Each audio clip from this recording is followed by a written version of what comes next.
Shaun Browne, welcome back to the Always Better Than Yesterday podcast, mate. How are you? I'm great, mate. It's good to be back. Am I the first repeater, or have you No, had there's been a couple, but the time is right. The time is now, isn't it? And It is nice, man. Nice to be back here.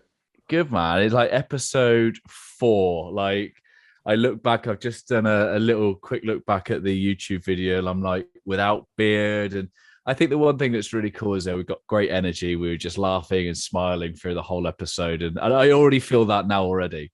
Yeah, man, definitely. There'll be a lot of smiling, hopefully some laughter. Yeah, man. Certainly not singing Oasis Wonderwall at the end.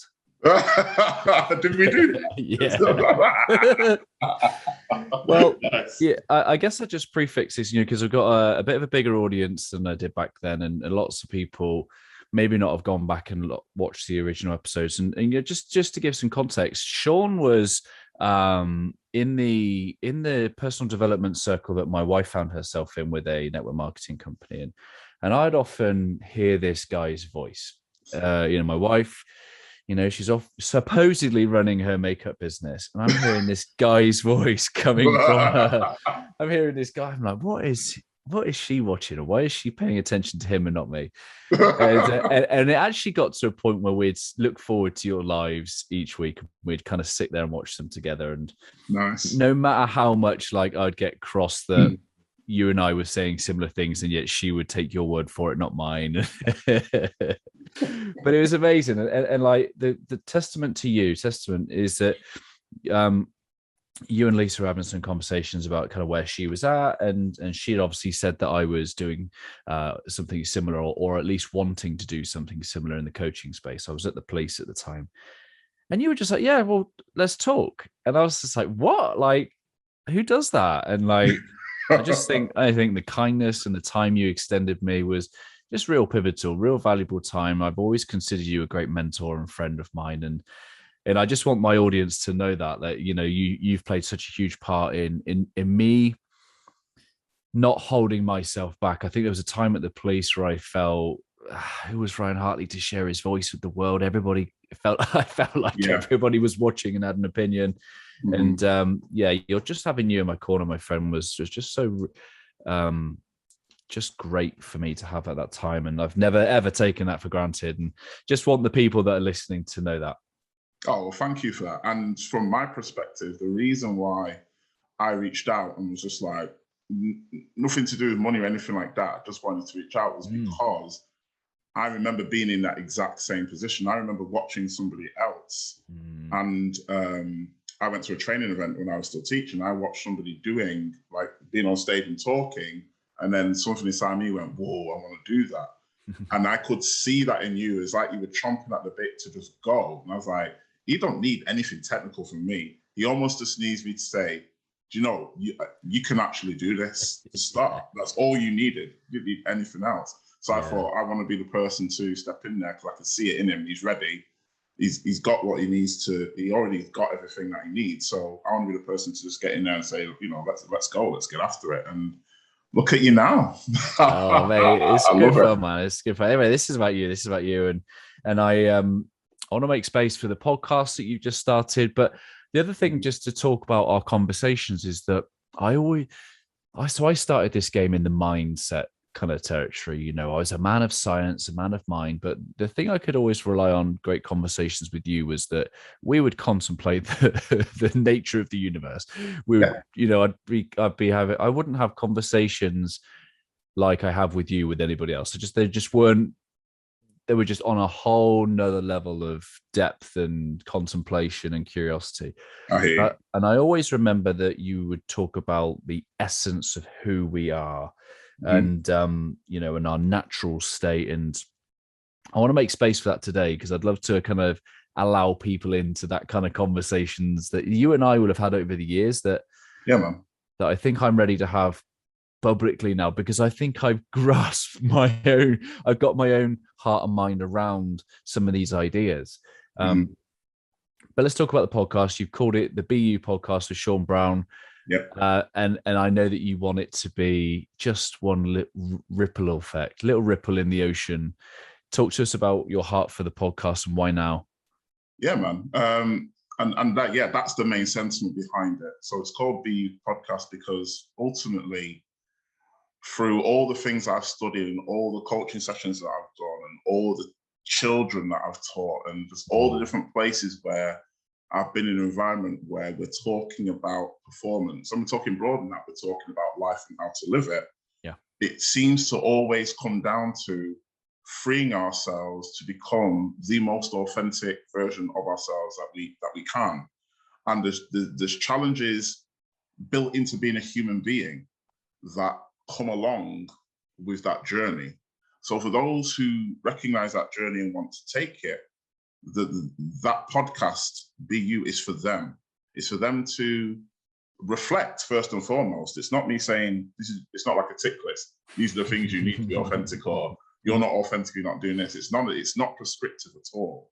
It is more a place for reflection and just take a moment to drop any notion of what it actually means to be ourselves and to really get into, as you were saying before, to get away from the intellectualization of it and get into the feeling sense of it, where it's that sort of thing where nobody else can ever tell it you, but you recognize it and know it in yourself. And we've all had those moments where we've recognized something that if you were trying to explain to somebody else in words, you can't. In fact, no, I cannot explain in words what I know, but I know it. And that podcast is trying to do a very difficult task of speaking of that which can't be spoken of, which sounds like a strange thing to say, but again, you're pointing back to that, the essence of who we are, that which is before personality, that which is before our personal history, that going back to the very source of that.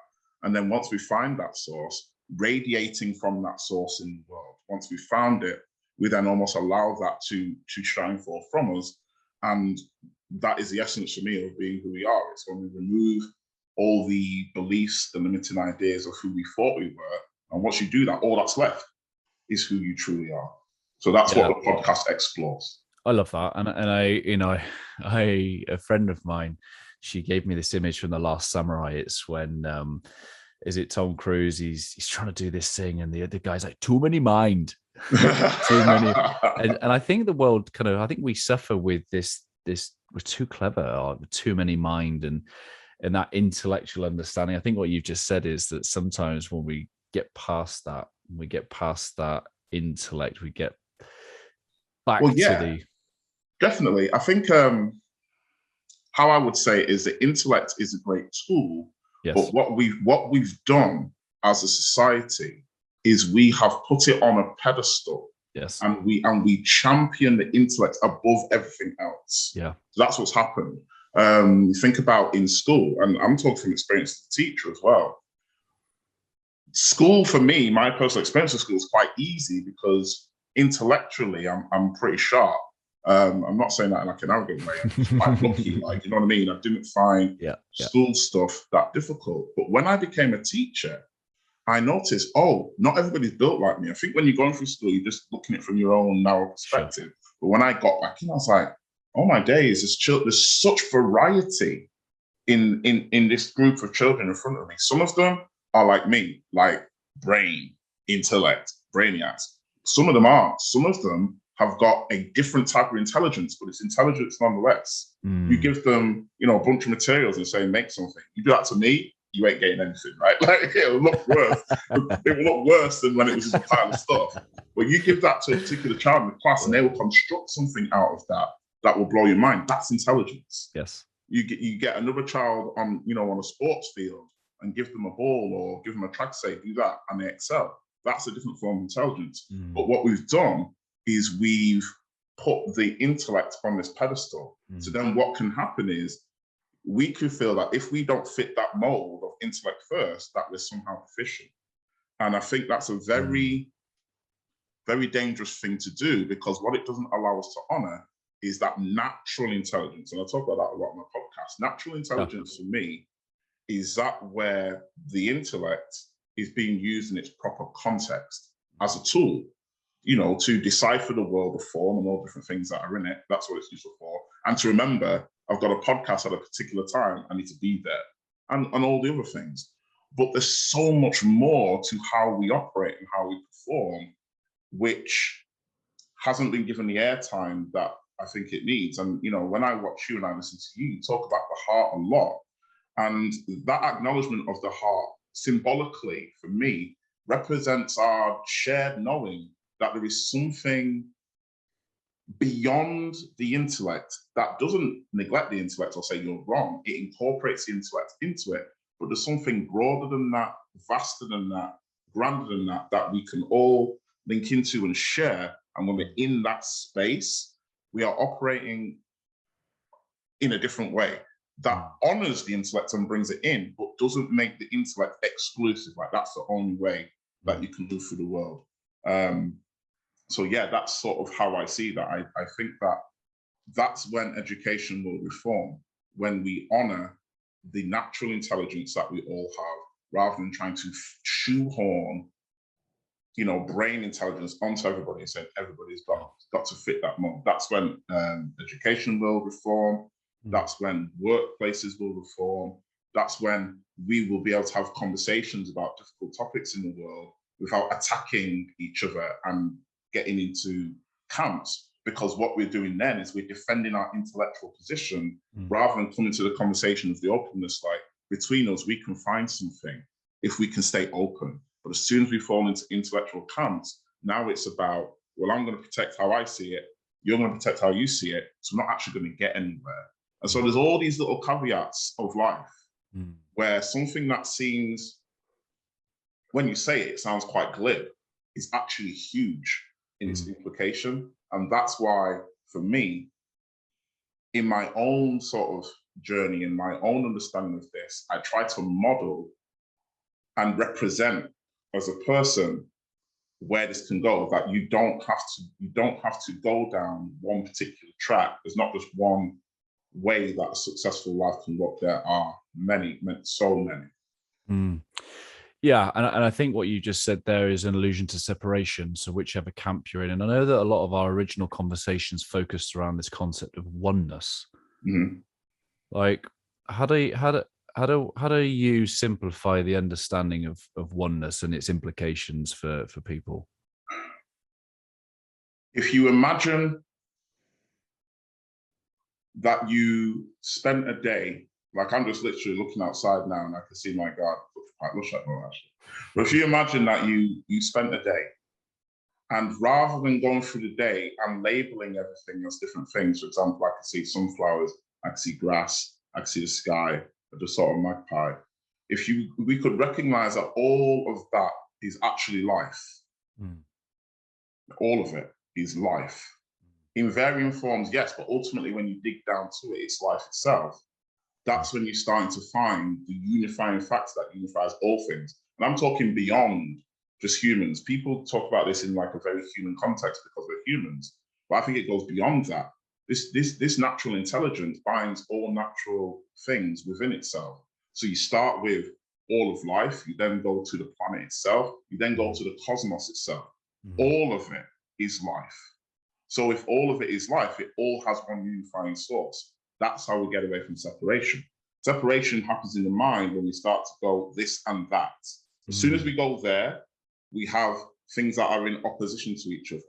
And then we distinguish them as being different from each other, which is fine if you can leave it just at that. But what then happens, which is the dangerous part where separation can become problematic, is we make conclusions from those distinctions. That's how racism happened. So racism was, your skin color is this, which means that about you, which isn't true. But then when you start buying into the secondary bit, the conclusions, the stories, racism begins, elitism begins, sexism begins. You're female, which means this. All that which means this bit isn't true. None of it is. When we recognize that male, female, whatever race, you know, whatever creed, whatever religious, whatever, that all of it is still a part of life itself. Life itself is a bit that holds us all together. So that's how we can go through the world as an individual, but still retain our sense of an understanding of universality around all of it. Because all, in essence, the same thing disguised as different things. But a lot of us see it as different things because that's what we see with our eyes, and never make that jump to see, oh, it's just a different variation of the same thing. Yeah, it's really powerful. Life itself. So that's as simple as I can put it without going, down into the rabbit hole, so to speak. Well, and then so I quite naively used the word implications, and some of the things you've just said there around racism, sexism, all the sort of humanistic problems that we have in the world, greed, and they are some of the implications of a superior, a superior intellectual race. And I think always, mate, always, that's where it starts. I'll never forget watching. I was with the kids and we watched Pocahontas, and there's a scene in Pocahontas towards the end. There's like a song, and it's like Pocahontas' tribe, and then the I can't remember the name. The crew came over. I think they were English. John Smith. John Smith and co. And what's fascinating is they're singing the same song, and what they're doing is they're pointing out what's different about the others, and then the conclusion they come to is they're different, so they can't be trusted. We must bang the drums of war. And that is such a beautiful illustration of what separation is. To the mind, sometimes different equals unknown, unknown equals threat, threat equals attack before I'm hurt. So the mind goes down this chain of warped perception sometimes when we're dealing in those terms. Yeah. Do you know what? I used to look up at the sky, see the stars, and used to feel so insignificant. I used to look at the vastness and think, God, there's so much out there beyond me. And I don't know, in the last 18 months, I've gone, that's part of me. There is something inherent in the cosmos that is within me. Exactly it. When you're looking at the stars, in essence, you're looking at yourself. Nuts, isn't it? And so if I'm listening to this podcast right now, 2 years ago, I'm like, what are these guys chatting about? And I've come to the understanding, the realization that if Big Bang, we believe the Big Bang, right? What science? Then everything, because we're all made up of matter and particles and atoms, they were all together in the center of the universe at one point. And creation has just continued over billions and billions of years. But what was at the center of the universe is all within us. Yeah, exactly. And so even when you look at it from a scientific perspective, what we're saying still makes sense. And that's what you will eventually find. Whether you climb the intellectual peak of science, or whether you climb the peak of religion, or whether you climb the peak of philosophy, whichever way you go towards the mountain, when you get to the peak, you'll probably find that everybody at the top seeing the same thing. It doesn't look the same because you're all starting at different points. You're starting to climb it from different places, but the peak is the peak. And when you get to the peak, you have the panoramic view, which unifies all those things that look separate when you are on your ascendancy. And so that's how you can have. I remember I used to, read science books and read religious books, and there will always be these outliers in all of these different disciplines who all seem to be saying the same thing. I was like, how are they saying the same thing? Whereas lots of their peers are arguing. And I think what it was those who were saying the same thing had seen the same thing from different viewpoints because they'd got to that same peak that we're sort of talking about, describing.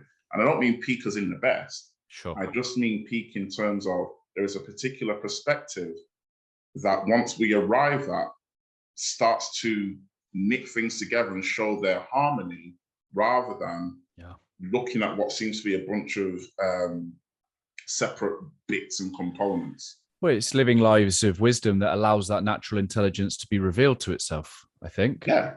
And we know this. Even, like you watch children, young age, and they live with an understanding of who we are because they don't because the world hasn't told them otherwise yet. Yeah, exactly. They don't discriminate. They just get on with it. Put two kids together super young, just like they play. Even if they can't speak the same language, they find a way to play and to sort of enjoy each other's time without ooh, you look different to me, or you don't speak like me. They're not interested in any of that. And it's just as we get older, we start to take on board these concepts and ideas and beliefs Some of them are helpful, don't get me wrong, but some of them then become limiting to our own growth moving forward. And so it's just being sort of having the awareness to see, does this idea serve me? Where did this idea come from? Is this idea mine, or was I given this idea and I never actually challenged it? And that's the game of awareness. And it's the game of awareness that opens you up. If you're willing to go down that road, it's the game of awareness that opens you up to yourself. You start to see yourself and all your foibles and all the areas where, you're falling short. But if you can see that without judgment and just look, you start to notice, almost like the avatar that you've constructed in the mind. And then you notice how some of that doesn't serve you anymore. It served you at one point, maybe, but it doesn't serve you anymore. Yeah. I'm a fan of Disney films, just like you, and Disney Soul was a great representation of that. Is almost understanding that we come to this earth as a soul, and we've got pre-configured likes, dislikes, personality traits, and actually life becomes a discovery of those things, of the things within us, because all they desire is to be made manifest in the world. What's your take on that? I found Soul to be a great movie. The aspect of it I loved, similar to what you're saying, was I don't want to do spoilers if anybody hasn't seen it before. Like, don't spoil Soul I watched it. But what I liked was the sort of revelation that the main character had. Yeah. Where he was chasing this great, grand, almost like this great, grand moment, like I've arrived, I'm finally significant. Yeah. And he realized that the significance wasn't in the great and grand, that the significance is in here and now. Sure. And when he saw that, that's when his life truly began. Because another thing that, and I'm guilty of this in the past, feeling like, oh, I've got to get to a certain milestone, or I've got to get to a certain point, I've got to achieve certain numbers, or certain salary, or certain body fat percentage, and we set up all these pursuits of greatness. And we miss the trip. That greatness is here and now. If we have the capacity to enjoy here and now as it is, and to be present now as it is, and be at peace, you've already won. Everything else is trinkets compared to that feeling of I'm at peace in my soul. People would give everything that they've got in exchange for that. So if you have that, you've already won. It's funny, isn't it? It's funny because that the bit that I'm imagining now, that, as you say it, is he's just delivered. He's Joe, isn't it? He delivers the best gig he's ever done on stage, and then he's in outside the gig at the end, and he's just like, I just thought I'd feel different. Yeah. And that story that the lady gives, that story is the moral of that film. And people missed it. You know, should talk about the fish. That story, man, is a profound story, what she's saying. And we've all been there. I've been there. I know you have been there with the moments that you've had where you think, this is going to be it. And then it happens, and you're like, oh, like, I'm pretty much the same. Like, you know what I mean? Like, I'm the same. It took me a little while to get my head around the moral of what she said. And it's like the fish is seeking to get to the ocean, and the lady says, you're already in the ocean. Exactly. That and that's profound. If you're always seeking what you don't think you have, you don't realize that you've had it the whole time. and we can spend a lifetime doing that. We can spend our whole existence chasing what we've already got. I love kids' films.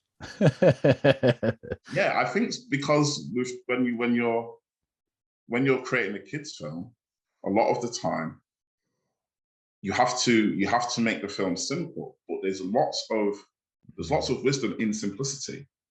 And so because it's simple and it's got to be clear, I do think that the way that a message communicates sometimes in children's films is really powerful, because you can't hide behind fancy stuff that impresses adults. Could have like bored, children like that to this. Whereas with children's films, you've got to get to the point. You've got to have something to say. It's got, do you know what I mean? And so that simplicity, I always find that if someone can explain something simply, then they've probably mastered it. Yeah. If someone has to go like a big, long, convoluted conversation, they're probably still just intellectually flexing, which is okay. Mm. But it's a bit like when I go to the mechanic and I'm like, something wrong with my car, and he explains to me what's wrong with my car in a way that I go, oh, I sort of get that. I have no decent knowledge on cars, but he's communicated it to me in a way that I sort of get it because he's mastered all of that. So there's something in being able to convey something to somebody else simply, which shows your level of understanding with what you're communicating. Love that. You're a United fan. Ronaldo's returned home. How are you feeling about it? Great. I don't think it's going to win us the league. I hope I'm wrong. But what was great about it... I don't hope you're wrong. Yeah, obviously. But the game that's just gone, played Villarreal, that's the difference that he makes. So yeah, we were getting bossed by Villarreal, and Villarreal scored. And what was interesting was a shot to Ronaldo, and they probably expected Ronaldo to be having a hissy fit because that's how they sort of portrayed him in the media. Yeah. What I noticed was he was shouting at the rest of the team saying, "Oi, switch on. We're still on." And he's saying, let's go, let's go, let's go. And that's what Ronaldo brings, which is different. He is just built different in terms of no matter what the score is, no matter how the game's going, you can tell he always believes we're still going to win. Until it's done and the full-time whistle's gone, at no point does he think it's over, ever. And that's the difference that he's brought to that team. That team didn't have that before. Like that, just that rock solid, and can be perceived as arrogant, but it can't be arrogant because what he's saying and what he does matches. That's not arrogance, it's just what it is. He brings that to the team. And so the whole team is lifted by his presence.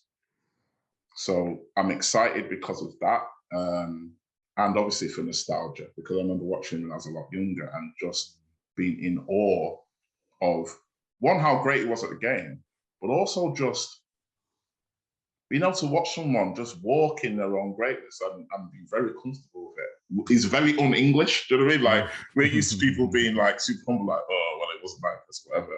And I remember it's so funny when he was a lot younger and he was at some premiere or something. It was him, because it was Rio Ferdinand and somebody else.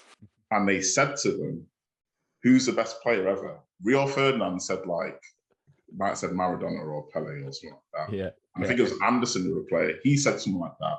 And Ronaldo said, me. And the other two were laughing at it. And he sort of laughed afterwards. But when he said it, he was dead serious. Yeah. He wasn't joking. He was dead serious. Just true belief, isn't it? And I guess I could see Nathan over your shoulder. He's becoming a young man now, similar to Corey's age. And, they start to look up to these people as mentors. Gone are the days when it's just the dad in the world. They're looking up to me and you. They're starting to get role models out in the world. How do you feel about, bringing up Nathan in a world of mentors and role models? And Nathan's on his journey, man. Like, I can't control that. So he's going to be inspired by whoever he's inspired by. And I think my only job is once whoever he's sort of been inspired by is sort of tapping into his zest for life, his joy for life and his journey in a way that I feel isn't going to harm him. It's going to be who it is. At the end of the day, he supports Liverpool, so I've had to come to people. You know what I mean? And that's sort of what I mean. Like, but it's his journey, that's his life. I can't dictate who he supports. So in a way, I've got to let all that go and let him go. It sounds weird, doesn't it? Because we're our children, but almost let him go, but always be there at the same time, which sounds like a contradiction, but it's not. Let him go live, but be there always as a support, as someone that he can run to, and all of that. Always be there for that, but trying to let him go and sort of become his own person at the same time. Again, we could bring it back to Disney. It's like leading like Crush, isn't it? The big turtle. It's just like being there, and when the little turtle falls off into the jet stream, he's like, whoa, jelly man, just chill. Exactly. And I remember because Nathan played football now, and I remember the first time someone put like a bit of a tackle on him, And the dad in me is sort of like, destroy that ball. Like, do you know what I mean? Like, you want to run on the pitch. Let him know you're in a game. Slide tackle, like just crushing kid. But then after that sort of egoic, protective, I'm going to kill everyone mode stop. It's like, no, this is his. He's got to learn from this. So I'm dead silent, didn't say anything. He looked at me and I'm like, you're all right. And he's like, brushed himself up and carried on. And it's things like that where, look, he's in pain. He's just been cropped by someone, but it's his journey.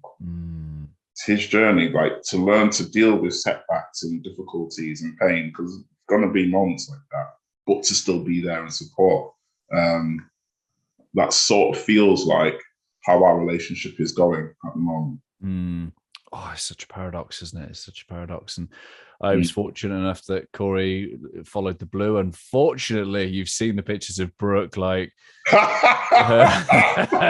her nature is antagonistic at best. So unfortunately, Grandad got in there and bought her a full Liverpool kit, much to my displeasure.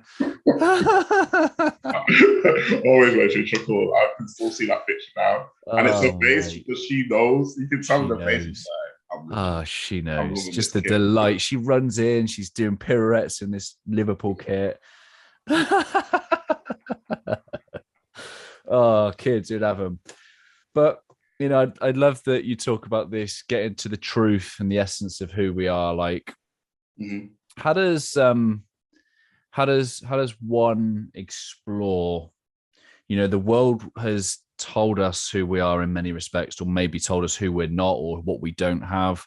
Yeah. How do we shut that noise out and reconnect to this essence and truth of who we are? I think the answer to that, I don't think there's one answer. I don't think there's a uniform answer. And that's because how we're built can be so different. Yeah. The nature of the conditioning that we've got can be so different. That the antidote to that conditioning, therefore, has to look different as well. Cool. What worked for you? What worked for me was recognizing from my own experience, like looking at what my own experience was telling me compared to the stories I had in my head and what they were telling me, and noticing there was a difference between the two. That's what worked for me. So I would expect one thing and then experience something else. And I was like, I can't go against what my experience has shown me because it's my experience. It's happened. So it's a bit like, if you imagine like science. Back in the day in science, I'm not massively scientific, but I remember in secondary school, like the layout of a science experiment was, you always started off with your plan and your hypothesis. And the hypothesis is, this is what I think will happen. But surely it takes a terrible scientist who goes, this is what I think will happen, and then twist the data to make that happen. The true scientist is never in love with their hypothesis. The true scientist is in love with the truth. So a true scientist will have a hypothesis, but then will always trust the results. And so for me, it was a bit like that. And when you start to do that, you can be surprised by what you start to discover. And then, sorry, Karen. No, go. You go. I was going to say, I've been listening to Dr. Bruce Lipton, who talks about the wisdom of your cells, and he says that in science, he says that there are no exceptions to the rules. There is always meaning. Yeah. And I guess it's having that curiosity to go and understand that. And the openness, right? Because the conditioning is like a groove that's been sort of worn in over time. So it does take a level of going into the wilderness, so to speak, to start challenging that. This is why you can find people who've had the same ingrained ideas for years and years and years, that you can tell the rest of the world have moved on from, but that person hasn't. And it's because they hold so cherished to them, they can't even think of exploring and seeing whether these ideas still hold water or not, or whether they still serve that particular person. So it does take a degree of surrender. It takes a degree of surrender to what you thought was the truth, your hypothesis, to then go and find the truth. And then the crazy thing about the truth is that I don't think the truth is a static thing. Yeah. I think that's a limiting belief. The idea that the truth is this thing that once you found it never changes. I just don't see it like that. I see truth in the same way as I see our state of being, which is always evolving.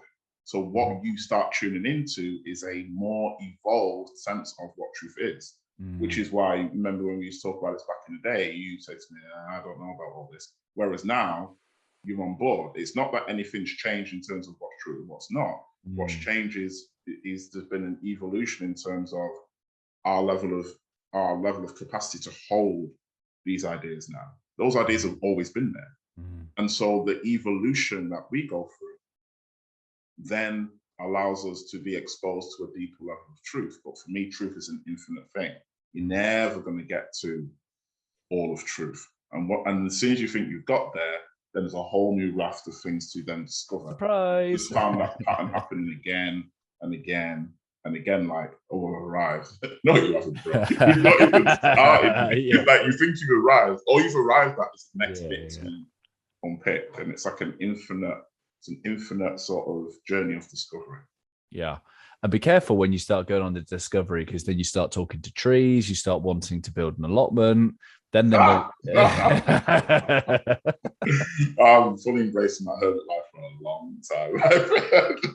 Well, yeah, you do. And that's what happens. So in a weird sort of way, the more, and this sounds like a paradox, but it sort of makes sense, the more you tune into who we truly are in terms of all being expressions of life, paradoxically, rather than just becoming the same as everything else, your individuality starts to come out, which sounds like a paradox, but it totally makes sense, because as you start to really trust and lean into that natural intelligence, how it expresses itself is very different for different people. But you go with it now rather than questioning it. Do you know what I mean? Like, back in the day, I'd been like, you know, I'm a city boy. What do I know about growing this and that? What do I know about being in a country?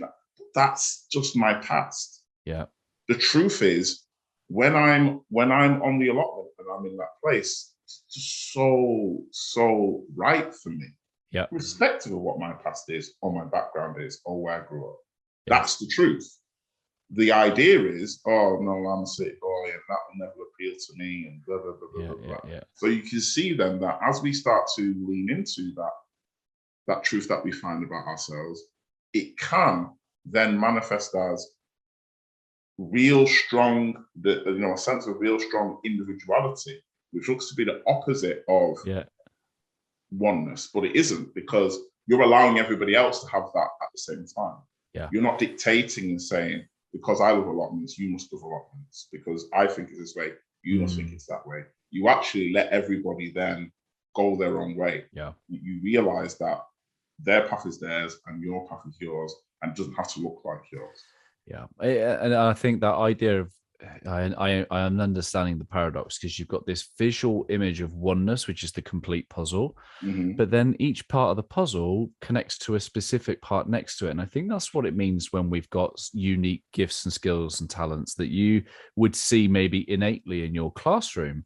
And the thing I love encouraging people is saying that lock and key that you've got, it connects with somebody else in the world who's going to need that. Like you and I just said, DIY. Like for me, I'm never going to do it myself, like because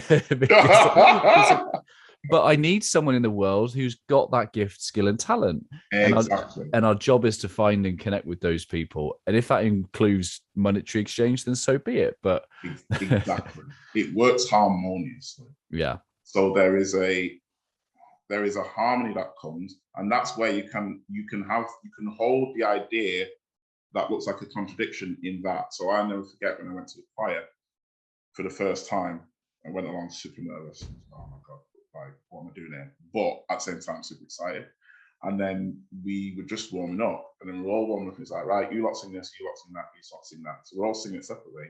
And he said, right, all together. And we all sang. And as soon as I heard that first chord, I was like, I'm home. Jeez, this is amazing. And that was the paradox was no longer a paradox, because what you've got is you've got 30 plus voices that are individual. Yes. But when they're working harmoniously, they sound like one voice. And that's the heart of it. Yeah. So when you're bringing those parts together, they do move as one. Yeah. They operate as one seamlessly.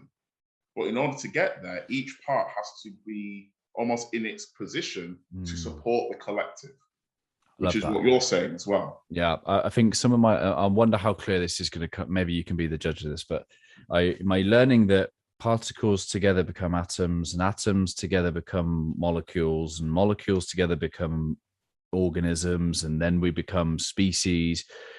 We think that evolution has stopped with the human. Evolution is still if we're talking about that process of 1 + 1 plus something new, creation, if that process of creation, I think humans together, the next form of that creation is what you're discussing, is the united energy. It is the culture that we feel the energy from. It is the 60,000 fans singing "You'll Never Walk Alone" electricity vibe. It is the choir in harmony. And I think whilst we, and I think I don't know how much we've explored this as the next phase of creation, but like, because we understand that two separate things becoming one looks like a thing. We are a thing, our children are a thing, but that feeling of when we all come together with the same energy and love and direction and harmonious song or whatever that might be, I think that's the next palpable thing of when 1 + 1 becomes bigger than what it's all made up of. It becomes bigger than the sum of its parts, and it's because you recognize in that there's something beyond it. There's something beyond what it looks like on the surface. There's something beyond that. Like, as you said, when say like you're in that crowd and you hear that, and there's something in you that just absolutely revels in it. It's not just because it's people. It's because it's connected you to something beyond that. It's beyond it. And again, it's difficult to put words to it. People use the word love to sort of try and go there, and I think it's an appropriate one. I just think the difficulty sometimes with the word love is people's conditioning of put love in specific places of their lives. That makes sense. So a lot of people think of like romance, when they think of love, and don't see it in its broader terms. Like, unconditional love literally means there is no condition that someone needs to meet in which I would withdraw my love. And then if you think of that as in like a universal context, then this sounds like a bit bizarre where I'm going, but you then recognize that universal love covers all the mistakes, all the things that we're getting that are sort of not great on the planet at the moment, is all covered with this unconditional love, which sees it but does not judge it, does not condemn it, does not say, right, you're going to be annihilated because of it, but allows all those mistakes to be then recognized and seen, and how do we do this better? And then, as you're talking about, the evolution to something better happens off the back of that. And so that universal love is it's like the salve that you can't see, but it's there. And there's moments when we drop into that and recognize that it's there. And there's those moments that, again, there are no words for, but there's something being communicated to you beyond the words. There's never any words for it. But for sure, that is where we're going, because we can't stay where we are.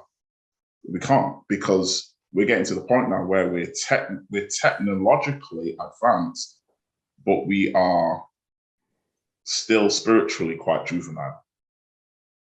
And that becomes a dangerous situation, because you've got technology weapons where we could wipe each other out, and then you've got the paradigm separation, which justifies wiping each other out. That can't sustain itself. It won't sustain itself. So what has to happen is collectively, and I think it is happening, there is collective growth. But usually when you've got growth, you've got growing pains. And I think what we're seeing in the world at the moment is a lot of those growing pains at a planetary level. But it's leading somewhere. And I think the recognition that evolution always happens, we're not in control of it, something beyond us is, allows us to let the world be what it is at the moment without condemning it. Because once we're in that condemning spirit, there isn't actually anything that we can give the world anyway in order to help it get anywhere. Shaun, I love sharing space and time and conversations with you. it always leaves my heart and mind expanded in some way. If there are people that are listening and they're like, I need to get around this guy, I need to hear more from him, maybe I need to work with him, where shall they head? Best place. I've actually got somewhere now, man. That's progression for me. With some beautiful pictures, I might add. The best place to find me is at my website, ShaunBrowneCoaching.com. So you can find me there. There's a link to the podcast as well, the podcast, which you can find normal places you find podcasts, Apple, Spotify, all that stuff. And yeah, the website's sort of my hub where I've got podcasts, I've got writing that I've been sharing.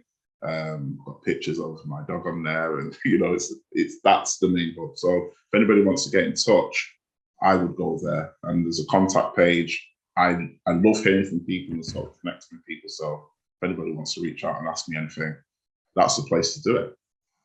Mate, thank you so much. Thank you for your friendship. Thank you for your continually checking in on me. It's I don't take it for granted, my friend. I really appreciate it.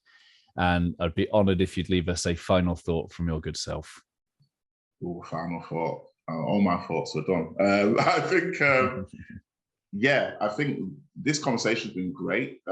It's gone. It hasn't gone where I thought it was going to go. It's been a very expansive conversation, and I think my final thought would be, always leave yourself open to being surprised by life. Don't close yourself off. Just allow yourself to be open. Go through the world and allow the world to sort of show you these things that we've sort of been alluding to here that may sound a bit like, whoa, how have you got to there? But got there in very everyday and simple ways, and everybody else can. So just, always remain open and sort of follow those people who sort of reflect and represent that openness for you, and let them help you to remain open, and let's see what we discover in that spirit of openness, open-heartedness, just an open spirit. Shaun Browne, love you, brother. Thank you. Lots of love, mate.